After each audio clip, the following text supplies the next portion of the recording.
大概历程以及主要的事件。他们3个人的发言其实都很精彩，互相补充，是了解香港反送中运动很好的资料。那好了，下面就来听他们的发言。Last year, Chinese President Xi Jinping said in a closed-door meeting that China would never embrace the judicial independence in the West.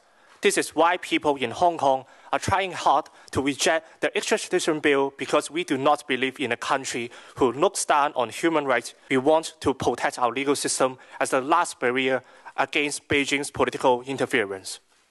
Apart from asking for the withdrawal of the bill, Hong Kong people also demand for an investigation into police brutality to save Hong Kong from turning into a police state.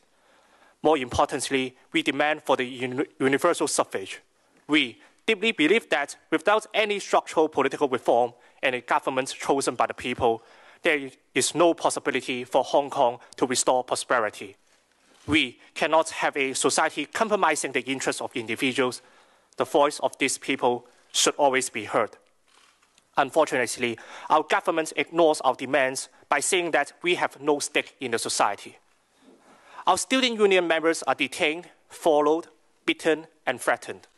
During the detainment, one of our student union members were told by the police that it was reasonable for them to rape some female protesters when they frequently work overtime.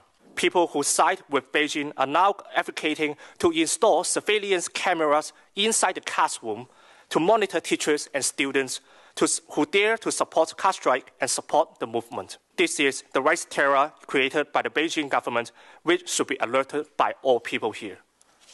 Nowadays, students and Hong Kong people are even ready to die for Hong Kong, and some already did. They believe that the only limit to their freedom is their death. This is the ultimate sacrifice for the motherland, and we must not forget them.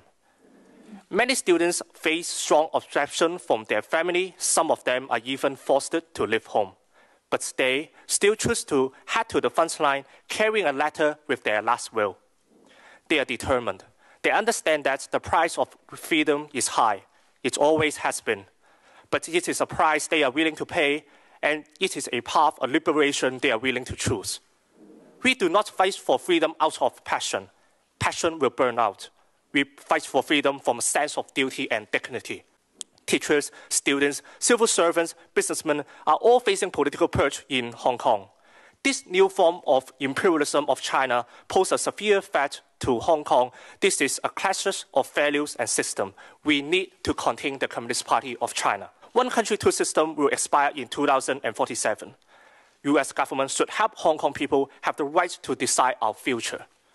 Therefore, we urge the U.S. Congress to pass the Human Rights and Democracy Act. U.S. must send a strong signal that this special status should be cancelled if Hong Kong lost its autonomy in order to put pressure on China. Hong Kong people will take every step with the last inch of our effort to fight for democracy and freedom.